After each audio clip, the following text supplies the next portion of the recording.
ओनो study channel पे आप लोगों का स्वागत है। जैसा कि आप लोग जान रहे हैं कि ओनो स्टडी इस समय जो है कि ये चैनल बहुत तेज़ी से ग्रो कर रहा है और हर स्टूडेंट की लगभग हर चीज़ों को जो है ये पूरा करने का प्रयास कर रहा है।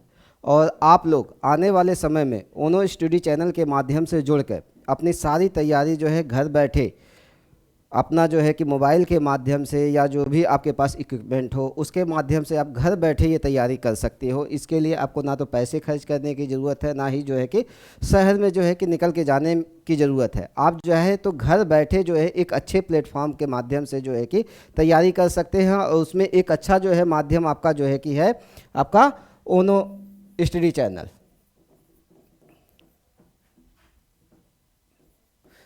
चैनल। इसको आप लोग जो है सब्सक्राइब कर लीजिए और जो है कि शेयर करिए, अपने दोस्तों को भी जो है कि फ़ायदा होगा। और जिन लोगों की वीडियो आपको पसंद आए उसको लाइक कर दिया करिए, उस पर कमेंट कर दिया करिए। आप आते हैं हम लोग अपने जो है मेन टॉपिक पे। आप लोग जो है कि कहानियाँ पढ़ते हैं, किस्से सुनते हैं, उसमें आप जो है कि बहुत सी चीज़ें सीखते हैं जो आपके लाइफ में जो है कि डे टू डे आपको जो है मोटिवेट करती है और साथ ही साथ जो है आगे बढ़ने की जो है प्रेरणा देती है।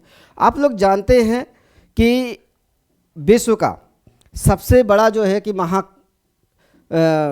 महाकाव्य आप लोग जानते हैं कि रामायण और महाभारत है और इससे बहुत सी चीज़ें आप सीख सकते हो।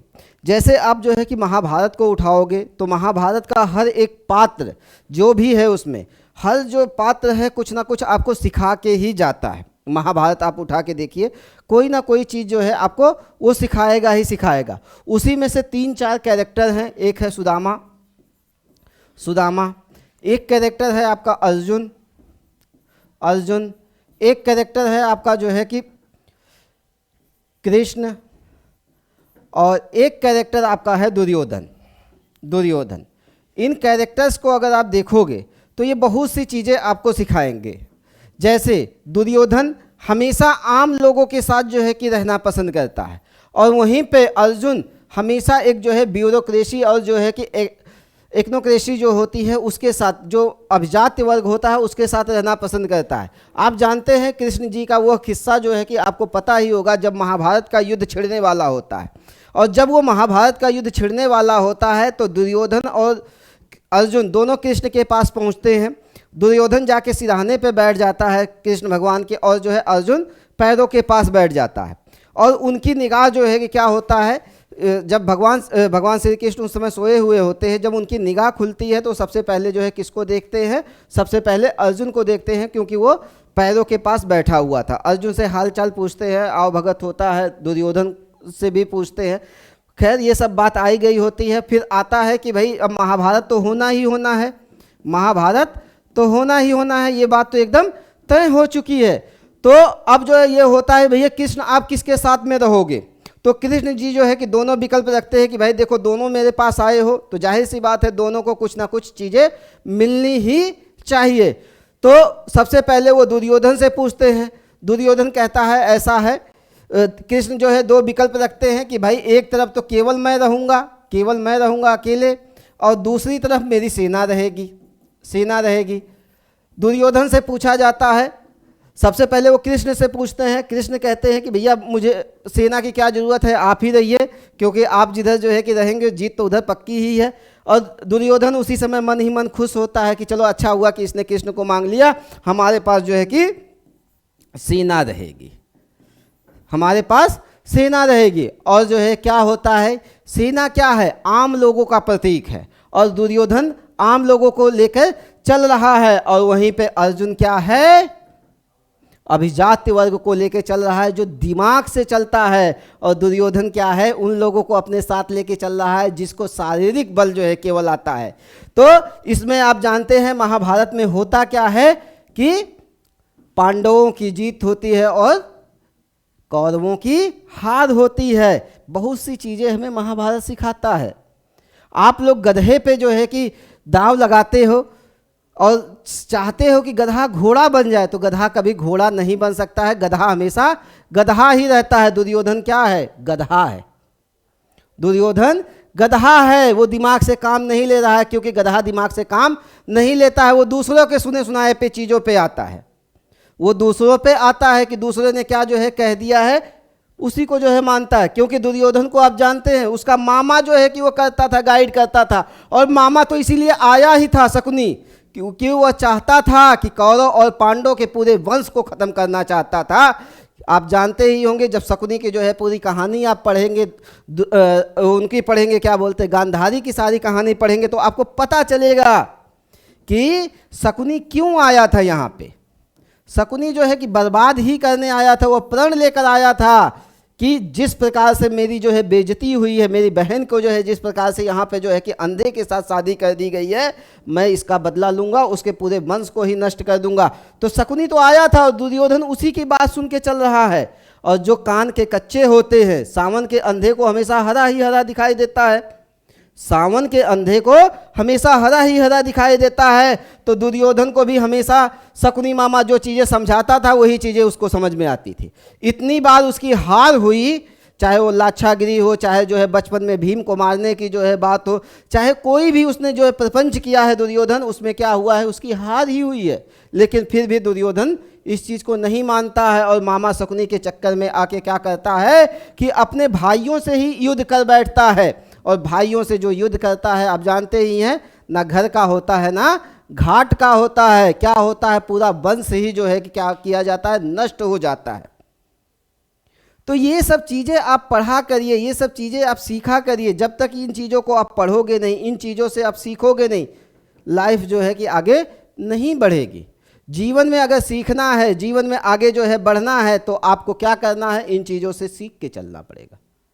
अगर आप इन चीज़ों से नहीं सीख रहे हो तो कुछ भी नहीं करोगे। वही है ना, पुनः मूसको भव वाली कहानी आप लोगों ने सुनी होगी कि किस प्रकार से एक जो है कि चूहिया को जो है एक साधु जो है कि क्या करते हैं कि संरक्षण देते हैं अपने पास, उसको जो है इंसान बना दिया जाता है फिर से। लेकिन उसकी आदतें तो चूंकि जो है कि वही थी, चूहिया वाली थी, बार बार उसको जो है संरक्षण देते हैं, बार बार संरक्षण देते हैं, बार बार देते हैं, लेकिन क्या होता है, वो सुधरता नहीं है, अपनी आदत से मजबूर है।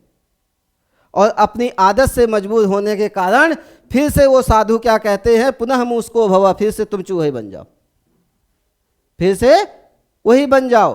तो यही होता है, मूर्ख जो है हमेशा मूर्ख ही होता है, मूर्ख कभी विद्वान नहीं बन सकता है। चाहे आप उस पर लाख रुपए खर्च करो, चाहे जो है 2 लाख खर्च करो, चाहे 10 लाख खर्च करो, आपको ये चीज़ें जाननी होगी, समझनी होगी। तैयारी के दौरान इस चीज़ को समझना होगा कि आप मूर्ख हो कि विद्वानों की श्रेणी में हो। और विद्वानों की श्रेणी में हो तो हमेशा अभिजात्य वर्ग की बातों को सुनोगे, न कि जो है कि आम लोगों को अपने साथ लेके चलोगे। शासक बनना है तो शासक जैसा जो है व्यवहार करिए, चपरासी बनना है तो चपरासी जैसा व्यवहार करिए, बन जाओगे आप। यही तो है सच्चाई। शासक बनना है तो शासक जैसा व्यवहार करो। पैसे से सब कुछ नहीं होता है, पैसा तो जो है कि बहुतों के पास है, लेकिन आईएएस कितने लोग बनते हैं?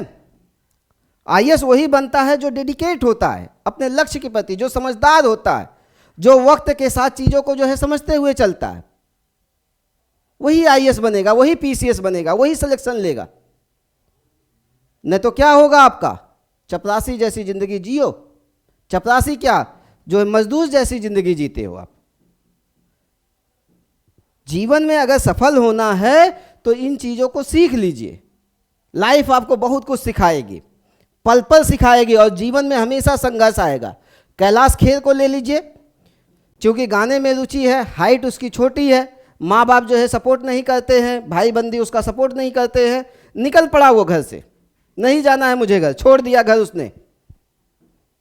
30 साल में गायकी सीखता है और जो है कि इतने हजार फिल्मों में जो है काम करता है, इतने हजार गाने देता है, और आज देखिए हर कोई उसके गाने को सुनना पसंद करता है। क्यों? जुनून था उसके अंदर, वो आम लोगों जैसा नहीं था। सीखिए इन लोगों से। आपके प्रधानमंत्री हैं, बचपन में घर छोड़ देते हैं, आज देखो देश के प्रधानमंत्री बनते हैं वो। क्यों? क्योंकि उनके अंदर त्याग करने की क्षमता है, बचपन से त्याग करते आ रहे हैं, हर चीज़ों पे कॉम्प्रोमाइज़ कर रहे हैं, कभी इस जगह कभी उस जगह, मतलब कभी उनका जो है कि देखते हैं कि बहुत लंबे समय तक एक जगह पे वो नहीं टिकते हैं। और भारत का शायद ही कोई जिला हो जहाँ पे वो घूमे ना हो, और जब वो प्रधानमंत्री बन गए तो शायद ही कोई देश हो जहाँ पे वो घूमे ना हो। और वहाँ से वो सीखते हैं, लाते हैं, कोशिश करते हैं आपके लिए। तो सीखो। आपको भी अगर आगे बढ़ना है तो निरंतर चलना पड़ेगा, संघर्ष करना पड़ेगा। और इसी तरह से ओनो स्टडी चैनल पे भी आपको लगातार आना पड़ेगा। अगर सिलेक्शन लेना है तो इस चैनल पे आना पड़ेगा। ये चैनल आपको जो है कि बहुत चीज़ें देगा। यहाँ पे एक से एक टीचर हैं जो आपके लिए काम करना चाहते हैं, और आप लोग जो है उसके लिए जुड़ के रहिए, देखेंगे बहुत कुछ होगा आपका। चलिए, मिलता हूँ आप लोगों से अगली वीडियो में।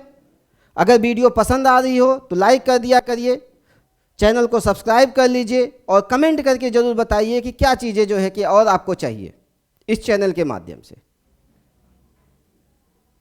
धन्यवाद दोस्तों।